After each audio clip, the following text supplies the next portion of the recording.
What's going on out there, peeps? All right. Having a little discussion with one of my little liberal friends who's going on and on about all these charges and court cases against Trump throughout his whole presidency and both the first and second term. I mean, he went on and on. And I said, you can tell you're somebody who actually doesn't pay attention to the court cases.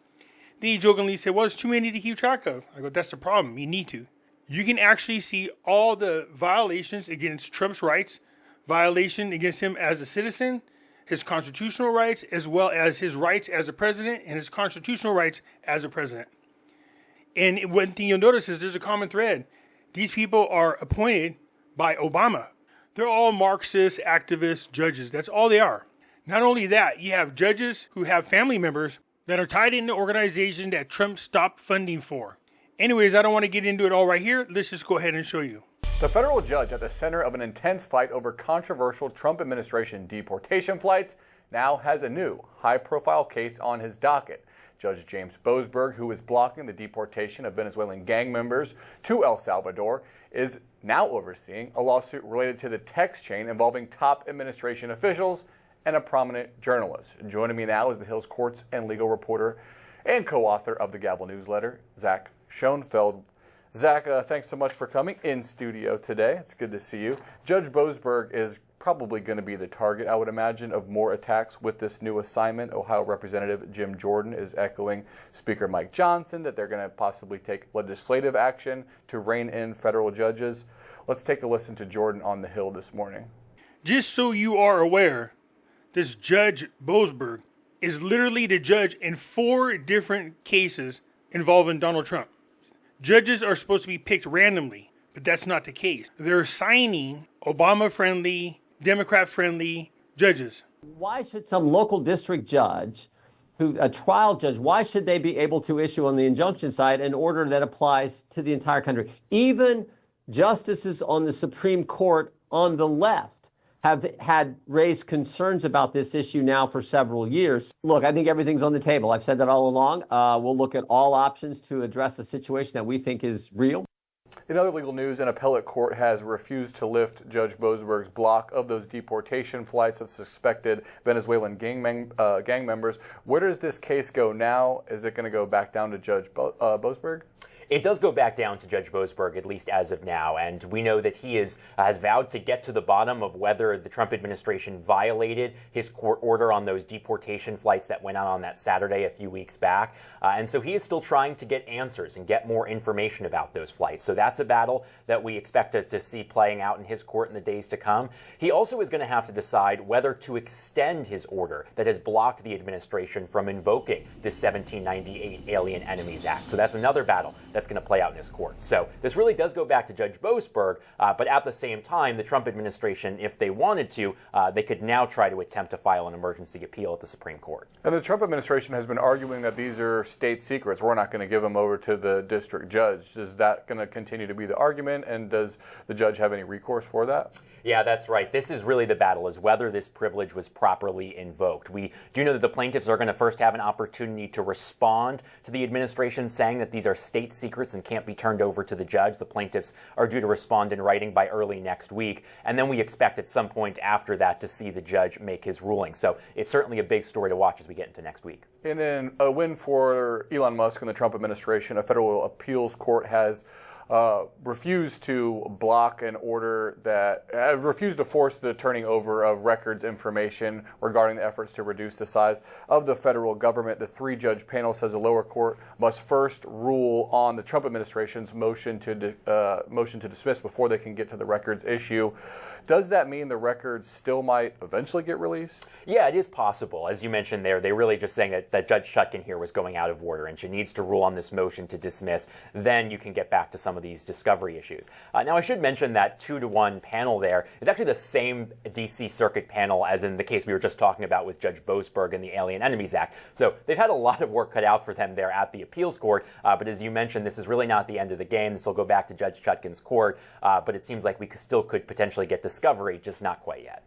What else are you covering this week for the Gavel newsletter? We have some FTC action. That's right. Just before you and I started talking, there has been a new lawsuit filed by 2 fired Federal Trade Commission members who were fired by the president in recent weeks. This is one of many independent agencies in which the White House has asserted that they believe they do have the power to fire these independent agency leaders. This really is setting up a big legal battle because there are federal laws that protect these FTC commissioners and these other independent agency leaders from being fired without cause. The Trump administration doesn't claim to have cause in firing these FTC commissioners. Instead, they're really setting up a key challenge to the Supreme Court's 90-year-old precedent that has allowed for these types of removal protection. So this is another big case that's just adding to the few others that are already in the pipeline. So obviously there has been a game plan all along between these judges, attorney generals, politicians. They're all corrupt and they all protect one another. All they're trying to do is tie Trump up in courts long enough for him to serve out his time and then go back to ripping off the taxpayers. The media is complicit in this as well. So let's go ahead and listen to this gentleman break down exactly what is wrong with Judge Boasberg. This is the judge who put a pause on the deportation of criminals and who now Attorney General Pam Bondi has ignored, and the deportations are continuing. So what is the deal here? Well, the judge salaries are determined by federal law. As of 2016, an annual salary was $203,100. In 2025, adjusting for all the other expenses, DNR's allowance and cost of living, inflation, etc., it's now at $247,000 a year. Property records indicate that Judge Boasberg owns a residence in prime location in Washington, D.C. that is valued at $2.4 million. So the question is, how did he make so much money to be able to afford this? Well, we're not looking into the fact that maybe he just had a 10% down and, he might have saved. Who knows? I mean, this is just a question. There are no accusations at this point of time. Now, Boasberg was originally appointed to the Superior Court of the District of Columbia by former President George W. Bush and then later elevated to the U.S. District Court for Washington, D.C. by former President Barack Obama. Boasberg's wife, Elizabeth Liddy Manson, has donated more than $10,000 to the Democrats. He served as an associate at prominent law firms, including Caker and Van Nest in San Francisco from 1991 to 94, and Kellogg, Huber, Hansen, Todd, and Evans in Washington, D.C. from 95 to 96. Boasberg's family are typical Democrats. His wife, Elizabeth Liddy Manson, founded Meadow Reproductive Health and Wellness, an abortion clinic in Northern Virginia's Tysons Corner area. The clinic offers services including 14-week suction abortions with fees reaching up to $900 and accepts Virginia Medicaid. Liddy's NGO received indirect grants from USAID and contributions from Soros-related NGOs through a feeder fund. Here is a picture of Elizabeth Manson, and this is not all. Boasberg's daughter, Catherine Boasberg, is associated with Partners for Justice, a nonprofit organization that provides legal services to underserved communities. Reports indicate that approximately 76% of the funding for this organization comes from government grants, some of which are indirectly linked to the USAID. James Boasberg not only has his daughter Catherine involved in nonprofit sector, but his sister Margaret Boasberg is also involved in the nonprofit sphere. Now, this is a pro-illegal immigration NGO. See, this is where things start getting a little funny. I'm not accusing anything of the judge. All I'm saying is, in cases where there is an apparent, reason for conflict of interest, shouldn't the judiciary also recuse themselves? And was this bench shopping? Did the people who were trying to get this particular verdict shop specifically to make sure that the case come in front of James Boasberg's bench? All these are questions that refuse to go away. And we'll wait and see how this goes. But the bigger picture is the Attorney General is ignoring this pause order and the criminals are being deported even as we speak. So you can see Judge Boasberg, his wife, his sister, his daughter are all involved with organizations and NGOs that get funding from USAID. And he magically happens to be the judge involving immigration, which is one of Trump's cases. So this judge can interfere in a lot of Trump's progress that he's making for our country just by stalling. What we're starting to see now is the judges are doing these half-assed judgments or no judgments.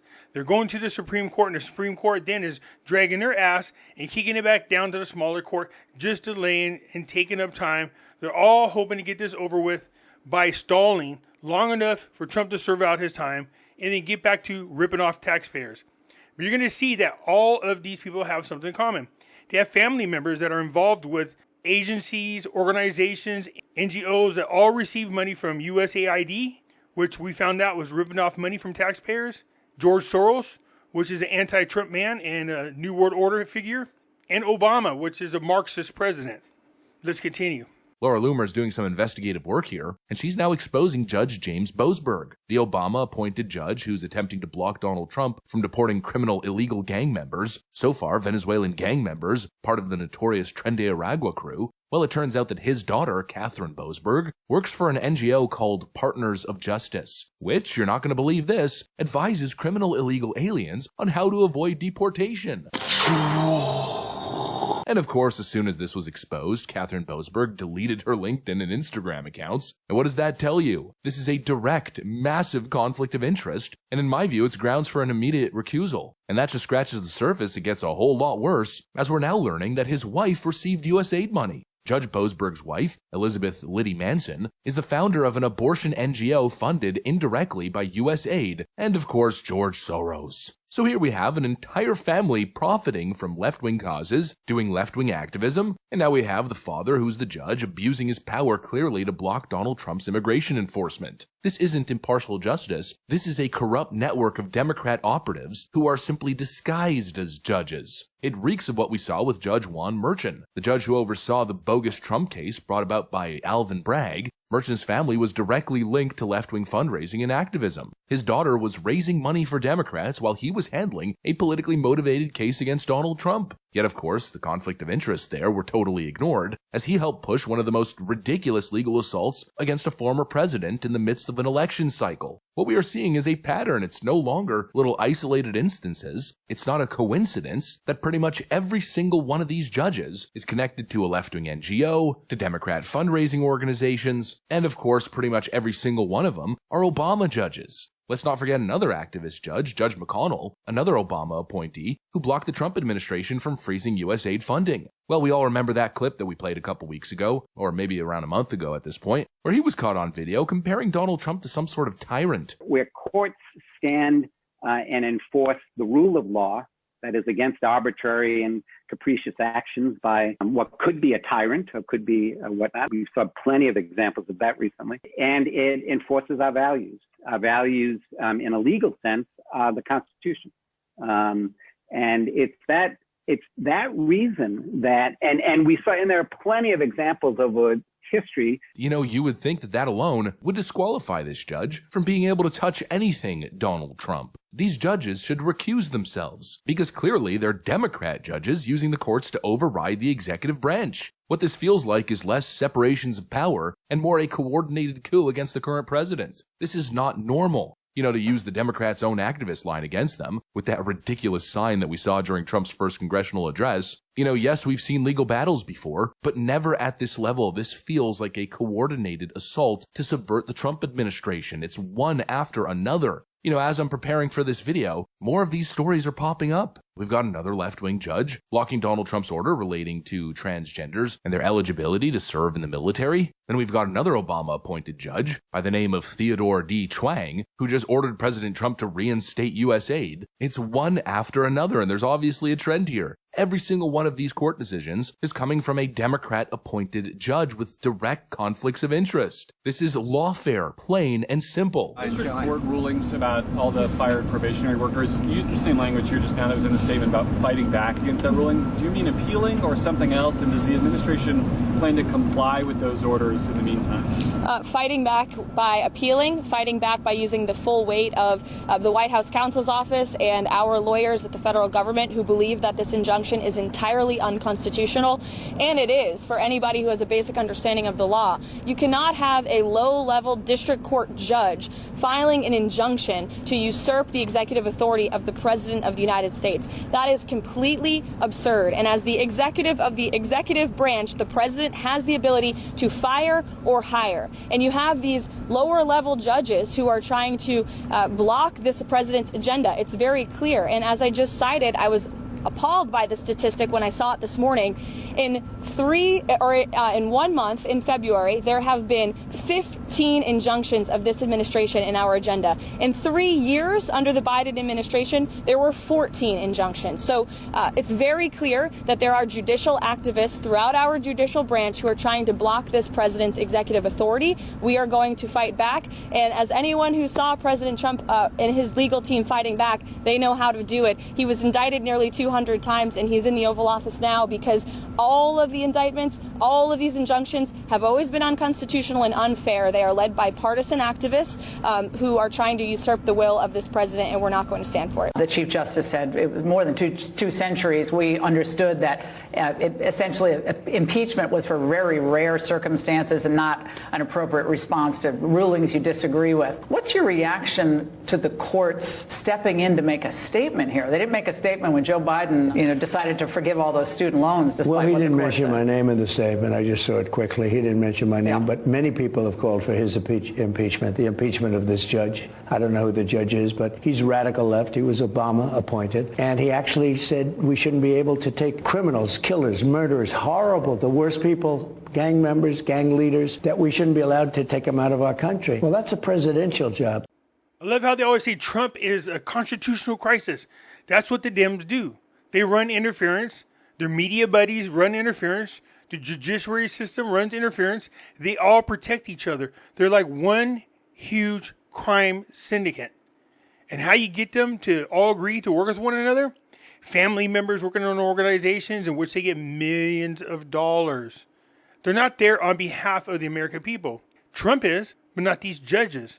And since people watch the mainstream media, they believe all the hype about Trump being the bad guy when it's the other way around. Let's continue. Yeah, as you can clearly see, even when Trump was a citizen, they violated his rights. This is a full-on, full-fledged planned attack. Don't you understand? There's a huge criminal syndicate that is at the levels of our politicians, both representatives as well as senates, as well as our judges, the judiciary system, including the Supreme Court.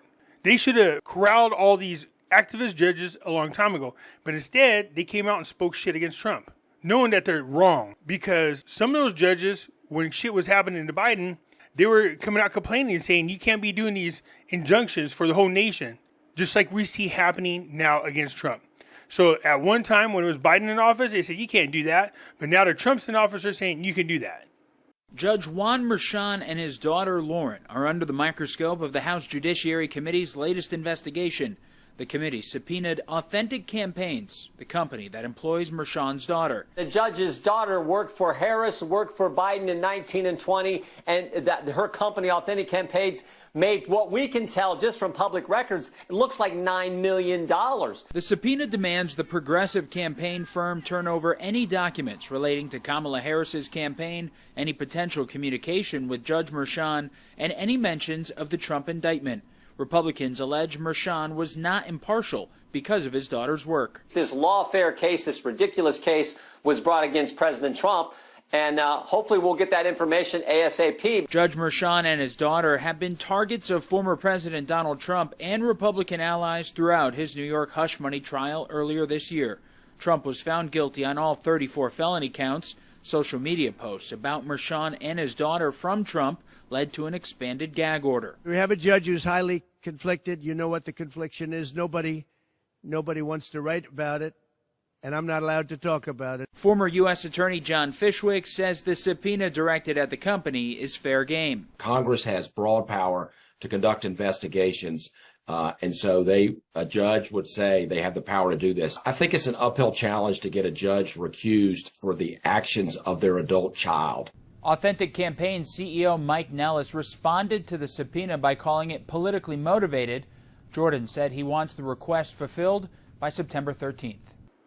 Do you see this crime syndicate? Do you see how it goes around circular?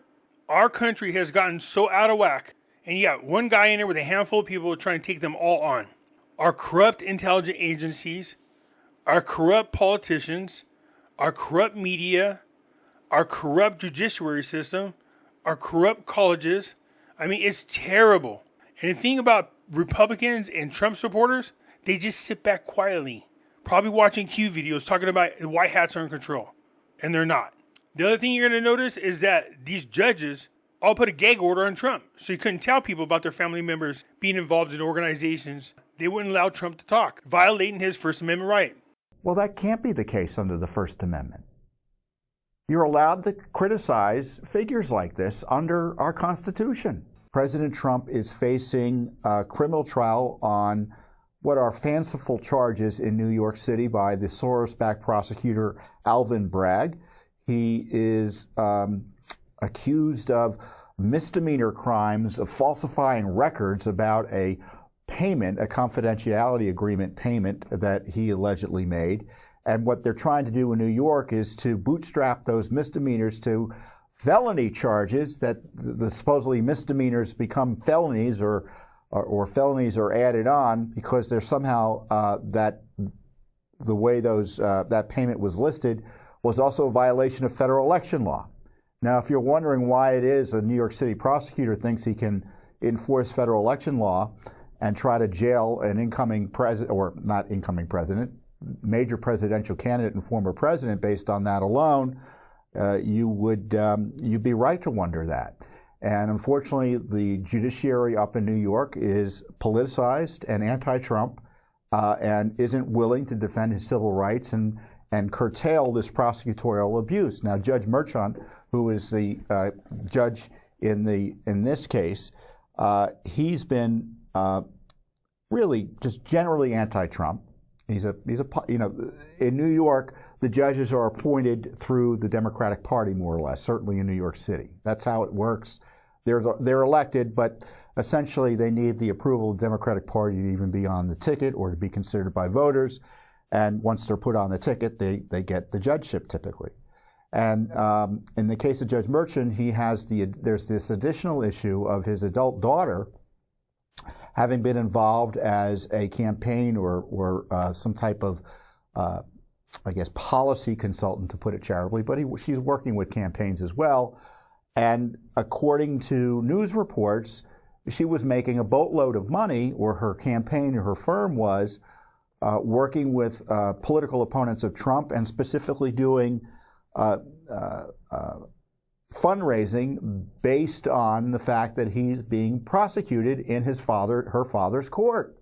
Conflict of interest. Dem client's a daughter of New York judge in Trump hush money trial raised $93 million off the case. Now, the problem for Judge Merchan is Trump lawyer, and as I say here, Trump's lawyers lay out a powerful case for Judge Merchan to recuse himself from handling the Soros-backed Democratic politician Alvin Bragg's abusive prosecution of Trump over that alleged confidentiality agreement payment. The whole issue further highlights, and this is the outrage, that the gag order prohibiting Trump from now mentioning his daughter is so outrageous. Because the judge is constraining a candidate running for president by restricting his defending himself from what looks to be a failure to recuse himself improperly, the judge, and related conduct by his daughter, an adult daughter. I mean, it's not like she's a 10-year-old. We're talking an adult who's probably in her late 20s or early 30s. I forget the exact age, but a political operative. So this is a matter not only of a judicial matter, right? He's asking for his recusal, but it's a political matter. It highlights the political nature of the way the process up in New York has been running.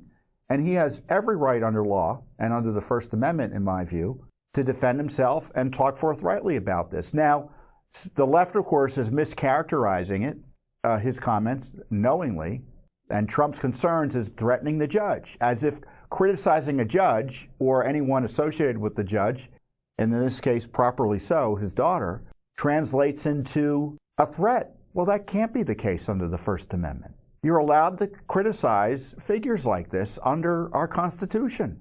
But of course, it's new rules, different rules for President Trump, and it's really outrageous. And he's likely to be convicted. It's a New York jury. I mean, it's rigged in many respects.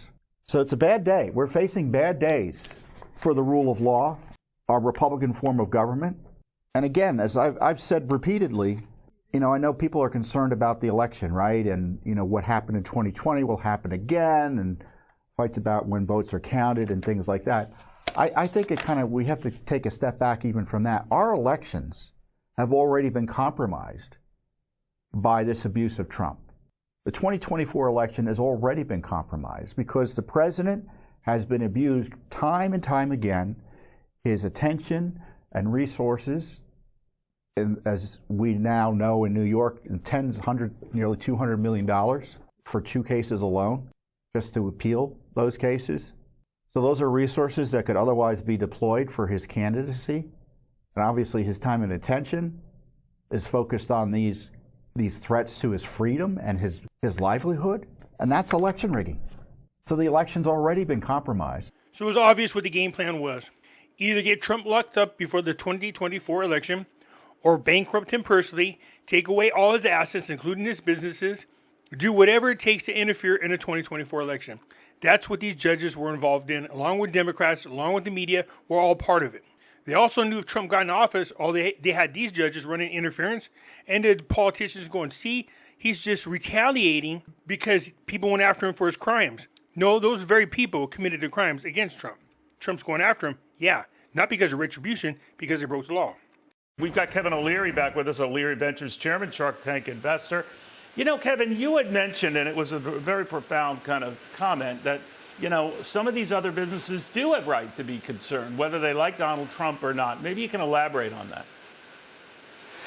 Well, this award, I mean, just leaving the whole Trump thing out of it and seeing what occurred here, and I'm no different than any other investor. I'm shocked at this. I can't even understand or fathom the decision at all. There's no rationale for it. And so let me give you a real-time experience I'm having regarding this, and I'm not the only one. It doesn't matter what the governor says. New York was already a loser state. Like California is a loser state. There are many loser states because of policy, high taxes, uncompetitive regulation. It was already on the top of the list of being a loser state. I would never invest in New York now, and I'm not the only person saying that. And here's a real-time situation. In development in real estate right now, the hottest asset class is very high-end data centers. They cost anywhere from $2.5 to $3.5 billion each. They're very expensive. They require low power. You need permits. But most of the major institutions in the world need more data centers, and that's why developers like me are doing this. Now, you need power. So New York has Niagara Falls. Normally, you'd consider that to put in one of these facilities, create 400 jobs, 5 more jobs for each of one of those for auxiliary services. I can't go to New York. So I'm going to Oklahoma, North Dakota, West Virginia. Governor Stitt, Kevin Stitt, my staff have met with him. Governor Bergen, the same thing. Governor Justice. Those are winner states. They don't do things like this. I have to syndicate that debt and all that equity. We're talking billions of dollars here. Do you think any foreign institution or any private equity firm or any pension fund would touch New York? No. And that's why New Yorkers should be concerned. The fine people of New York should ask themselves, why are we such a loser state? How are we going to attract business? It's not just the existing businesses that are fleeing out to Texas and Florida. What about new money like this that I'm talking about, like a $4 billion data center? Not a chance I would put that in New York. Zero probability. Never. And so they've got a lot of work to do to find themselves getting out of this situation. This has all occurred post-pandemic. Winner states versus loser states. Look at Tennessee right now, fastest growing city in America, Nashville. Winner state, good policy, competitive taxes. You've got to start thinking about this in the context of winners and losers. New York, mega loser state. So, Kevin, what did you think of Governor Hochul saying this is like a unique one and done because Donald Trump went too far and was so nefarious? You guys, if you're just doing what you should be doing, you have nothing to worry about. But they're very worried about it. Yeah, we're very worried. Every investor's worried because where is the victim? Who lost money? This is some arbitrary decision a judge made. This policy and what this says, what does this say about the bar, the legal bar in New York? Aren't they going to question this judge? What is this? $355 million and there's dollars as a penalty and there's plus interest at 9% and there's no victim? I mean, I'm sorry, her words fall on deaf ears to everybody. There's nothing she can say to justify this decision. And this has nothing to do with Trump. Nothing to do with Trump. Forget about Trump. This is not a Trump situation. This is a New York problem now. The whole world is looking at this saying, what are you doing to yourselves? Yeah, that's right. Kathy Hochul tried to come out and say, you guys stop panicking. It's just a Trump thing. Everybody's like, what the hell you mean? There's no victims. They see how fake this case is. It's a bullshit case. Look what you did to Trump. Now, people who are into real estate and have businesses, there's no way they're going to go to New York. Not ever. So New York residents, all of a sudden their jobs are going to start dwindling. Your residents are leaving California, leaving New York, and going into red states where there's common sense there. Judge in Trump January 6th case is sign of Marxist revolution. So yeah, this woman is from Jamaica. She is a Marxist. It shouldn't be surprised that she was appointed by Obama. He surrounds himself with a lot of Marxists. The judge assigned to former President Trump's multiple indictments stemming from his efforts to overturn the 2020 election. No, now we're finding out our intelligence agencies was involved in this, trying to rig it, the whole January 6th thing. But meanwhile, these judges continue to magically become assigned to Trump cases. Judge Chutkan is back. The same judge who ran roughshod over the American Constitution when she was prosecuting President Trump via Jack Smith in the District of Columbia is back in the case of the Climate United Fund versus Citibank. And of course, Citibank is the entity that has all of that government money that was handed out by Joe Biden via the EPA to the tune of, a couple $1 billion. And Stacey Abrams and her hack fund was supposed to get some of that money too. But now out of the District of Columbia, Judge Chutkan came out and in her 23-page opinion has issued the following. And you remember Tanya Chutkan. Here is her signing off on this. Tanya Chutkan with her digital signature that we've seen in many, many proceedings because she covered the January 6th case that was brought by Jack Smith against Trump. But she's out. She gives us some background. And as always, these are fun to read because we get to see the absolute cleansing of corruption that was exacted by Doge in these restatements of the fact. Political bloodbath. Says here, the judge writes, all right, these whiny babies, Climate United Funds and the Coalition for Green Capital and Power Forward Communities. Power Forward. All right, so PFC, all of these fake companies, in my opinion, are nonprofit financial institutions who in April 2024, they were awarded grant funding by the United EPA. Okay, lots of money. Under the National Clean Investment Fund called the NCIF, Climate United got $7 billion.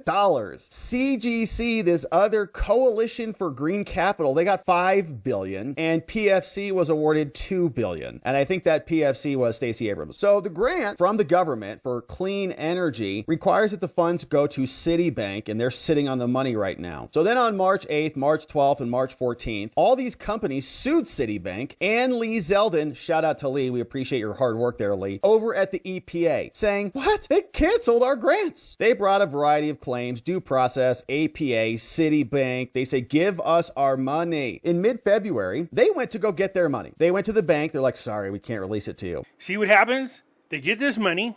They funnel it out to politicians and their campaigns who turn around and give grants to nonprofit organizations who turn around and refunnel it all over again. One vicious cycle. This is a crime syndicate we're dealing with. So without going on and on, Judge Chutkan is now in charge of cases involving the USAID that we found out is giving away literally trillions of dollars of taxpayers' money to different organizations that are anti-Trump and anti-American. Literally, they were funding terrorists. Then what happens? You got to have an attorney general in order to do what you need to do against Trump. The irony of this is these idiot attorney generals like Fani Willis, Leticia James, working with activist judges against Trump, which probably would be no big deal except for the attorney generals that they're using, Leticia James and Fani Willis, are both criminals. And of course, as soon as they start getting exposed for their crimes, you're being told by the media that they're powerful black women. That's why they're being attacked by Trump, which is just bullshit. There are no Democrats to bail them out this time. They're going to have to face their day in court, thank God. Today, we're diving deep into the absolute unraveling of New York Attorney General Leticia James. Yes, that Leticia James, the same woman who said she'd do whatever it takes to make Donald Trump pay a $355 million judgment. The same woman who gleefully floated the idea of seizing his buildings. Well, plot twist. Now it's her financial life and freedom on the line. If you haven't already, please be sure to like, subscribe, and tap the notification bell so you don't miss any updates. So let's rewind for a second. Just 4 days after a judge slapped Trump with the $355 million ruling, Leticia James strutted into the media and spotlight and said, if Trump doesn't pay, we'll seize his assets. Now to the ABC News exclusive tonight after Donald Trump was fined nearly $355 million in his civil fraud case. Tonight, New York State's Attorney General Leticia James saying she's prepared to seize Donald Trump's assets, including his buildings, if he doesn't pay the money. If he does not have funds to pay off the judgment, then we will seek, judgment enforcement mechanisms in court, and we will ask the judge to seize his assets. That's pretty cold, right? But now, it seems like Leticia James might need a public defender because she's under criminal investigation. And if the accusations are true, we're not just talking about fines. We're talking about federal crimes, punishable by up to 30 years in prison. And what's her defense? That these allegations are baseless. Trump is just out for revenge. Sure, because accidentally signing mortgage documents as your dad's wife, claiming a 5-unit brownstone is a 4-unit to get better mortgage rates, and declaring a Virginia home as your primary residence while serving as the New York Attorney General is somehow Trump's fault. Those are all just little clerical errors. But here's where things heat up. The Department of Justice has launched a criminal investigation into James' mortgage filings. The Eastern District of Virginia is issuing subpoenas. There's talks of a federal grand jury. And the kicker? Investigative watchdog Sam Antar has receipts. He's been exposing Leticia's Brooklyn brownstone, the one that she swore had only 4 units, but official records from NYC's Department of Buildings says otherwise. It says there's 5 units, 6 electric meters, 5 doorbells, and a legal certificate of occupancy. That's an investment property, folks. That is not owner occupied. So why does she lie about it? Because if it's classified as owner occupied, then you get better mortgage terms and cheaper insurance. So this isn't about a paperwork issue. This is potential mortgage fraud. And it may have saved her hundreds of thousands of dollars. But remember, she's the one who's lectured Trump about the rule of law. And now, in the middle of all of this, Leticia James wants you, the taxpayers, to foot the bill for her legal defense. That's right. Buried in New York's budget is a $10 million public fund that public officials can tap into if they're being targeted by federal investigations related to their job. Leticia James wants to use those same funds for her personal legal defense over her private mortgage filings. Does that sound shady?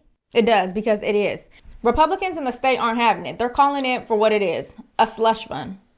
And they've asked New York Comptroller Thomas DiNapoli to block it. One state GOP letter said, quote, "This proposed use of public money is a gross misuse of taxpayer dollars. It undermines public trust and sends a message that elected officials are entitled to publicly funded legal defense, even for actions unrelated to their public duties." So what's Leticia's solution? Beg the public for $25 donations online while trying to grab $10 million in taxpayer funds behind the scenes. She's even framed it as defending democracy. Girl, no, you're defending yourself. So what's Leticia's go-to move now? Blame Trump.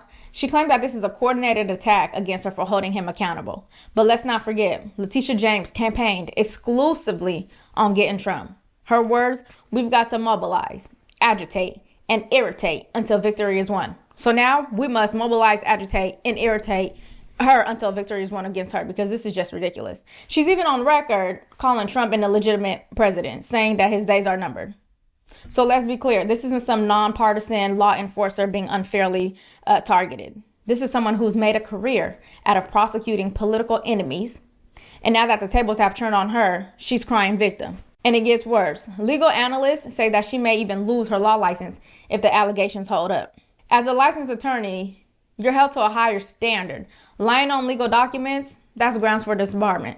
Meanwhile, the DOJ, the FBI, and the FHA are all circling, and William Pulte from the FHA raised alarms about the broader risk this sets for the mortgage system. This isn't just about Leticia, it's about trusting the system. And if top law enforcement officers can commit mortgage fraud with zero accountability whatsoever, what message does that send for everyone? Now, here's where the irony is just off the charts. Leticia James, who spent years trying to bankrupt Trump, is now selling the idea that she's broke, and now she's begging for the public money. This is her actual plea. She says, just yesterday, Trump attacked me on live TV in the Oval Office. This time, calling me a total crook, a horrible human being, and a sick person. This is a coordinated effort from Trump and his allies to discredit my work and punish me for holding them accountable and stopping their chaos agenda. I'm staying focused on upholding the law, not on personal attacks, no matter who they come from. But I need your help to fight back against this latest assault.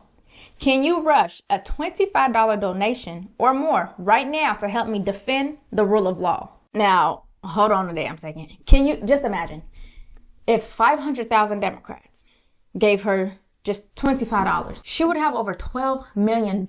Now, this is just absolutely just ridiculous because I'm sure at least 500,000 Democrats have $25. Leticia, you're facing fraud allegations related to a personal real estate purchase.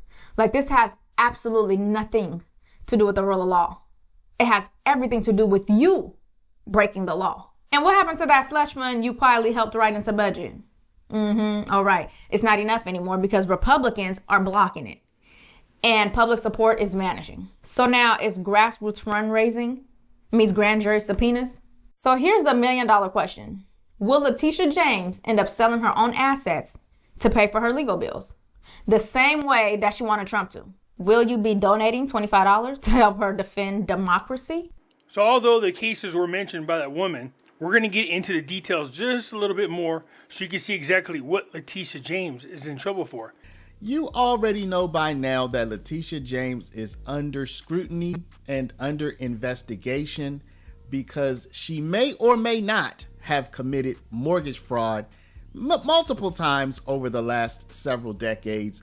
But the time in question relates to a home that she purchased maybe as an owner-occupied home in the state of Virginia while she was living and continues to live in the state of New York. And now it looks like there may be even more that she did, y'all, even involving her deceased father's estate, y'all. No joke. We're going to get to that in just a second, but first you should know the FBI is now looking into whether or not she may have committed mortgage fraud, and it looks like they may be about to put charges on her. The FBI and the U.S. Attorney in Albany have opened an investigation into mortgage fraud allegations against New York Attorney General Tish James. The Trump administration last month accused James of falsifying records to obtain favorable loans on homes she bought in Virginia and Brooklyn. Her lawyer aggressively denied the allegations. James last year won a civil case against President Trump that resulted in millions of dollars in penalties. She's also joined several suits challenging his agenda. Today, her office refused to comment. But wait, there's more. In this video, we are going to look at a recent, just hours old, y'all, Gateway Pundit article that shows that Leticia James may have done even more. Even more, y'all. I don't know if we call it fraud. I don't know if it's a cover-up for fraud. I don't know what it is, but something just don't look right, okay? Let's cover these subpoenas. Subpoenas are going out, y'all. Subpoenas are going out, which means a grand jury has been convened in the probe of Leticia James.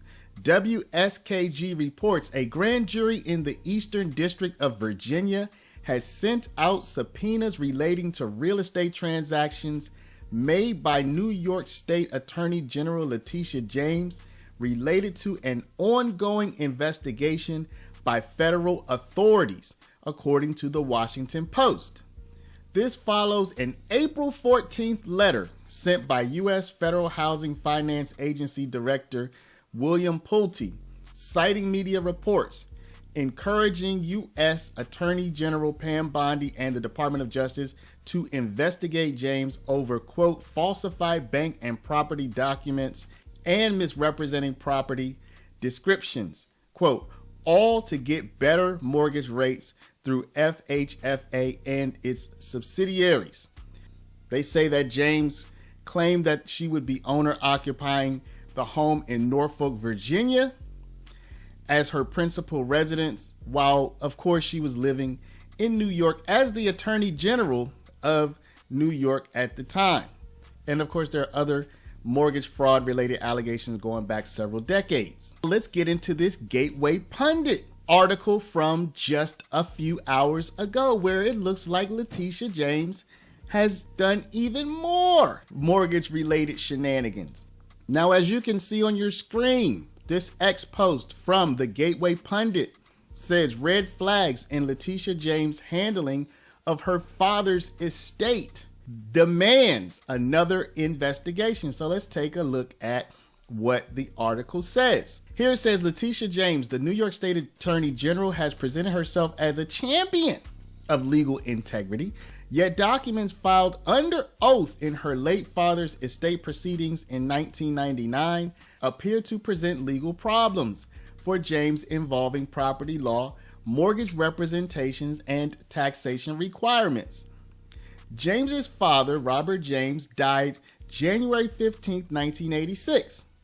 13 years later, in 1999, 13 years later, James filed a petition in Queens Surrogate's Court seeking to administer his estate. All right, so there are some pictures of the estate. Now, here's the issue, y'all.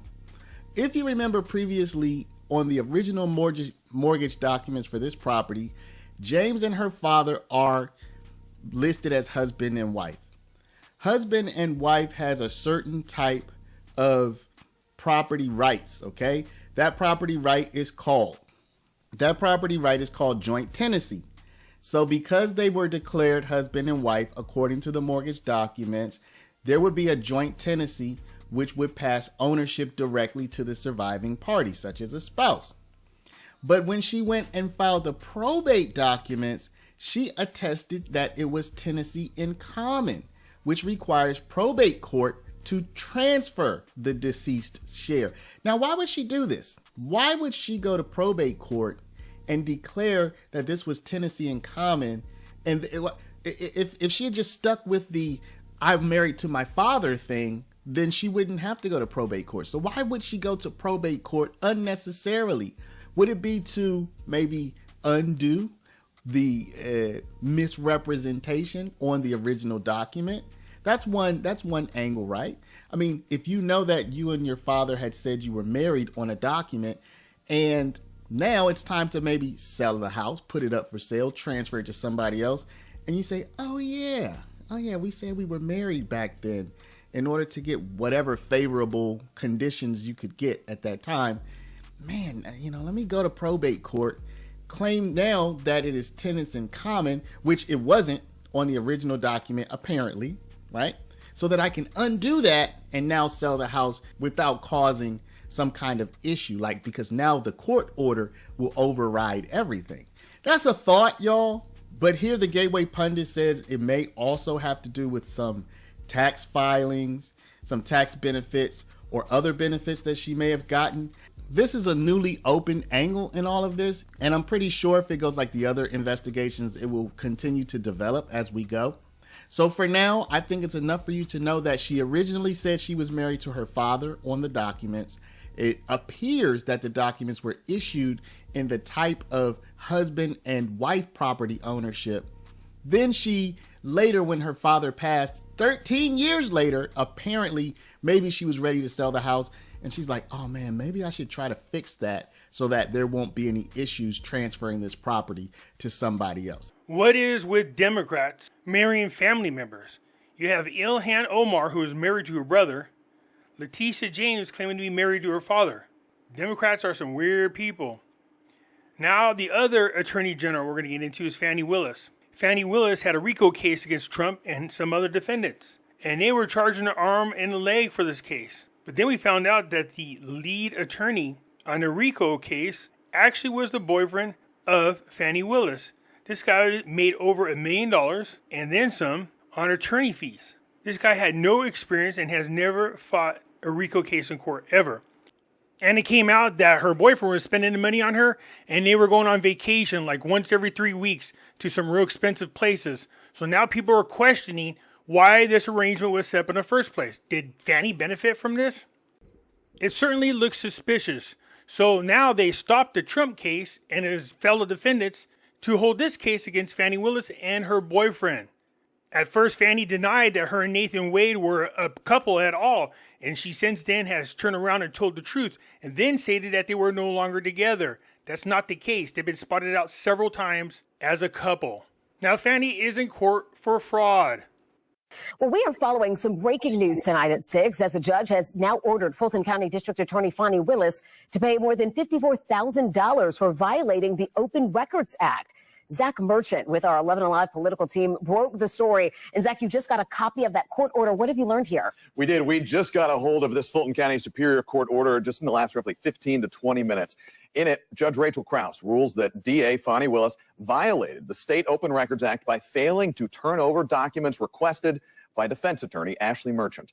The judge wrote that the defendants, the Fulton County DA's office, were openly hostile to Merchant and failed to handle her requests in good faith. Merchant had sought a copy of confidentiality agreements signed by DA's office employees, as well as a list of attorneys hired by DA Willis. Judge Krause today gave the district attorney 30 days to pay Merchant $54,000 in attorney's fees and to turn over those requested files. Spokespeople for the DA's office did not immediately return requests for comment. So you can see just how corrupt everybody is. The judiciary system, the media, our politicians, NGOs, and they keep going, Trump is a tyrant. He's just coming after us because we went after him. No, Trump's coming after you because you committed crimes. These people fabricated charges against Trump that aren't real, that you knew you would lose in appeals. Meanwhile, you destroy him by bankrupting him with all these legal charges. In addition to that, confiscate all of his properties, sell his assets out for pennies on a dollar that he can never get back, even if he won in an appeal court. Don't believe the media. They're so corrupt it's not even funny. That's just a handful of these judges. There are other issues involving judges that have been going after Trump, and it continues even in this second term. Anyways, let me know what you think. I'll get back at you later. I'm out.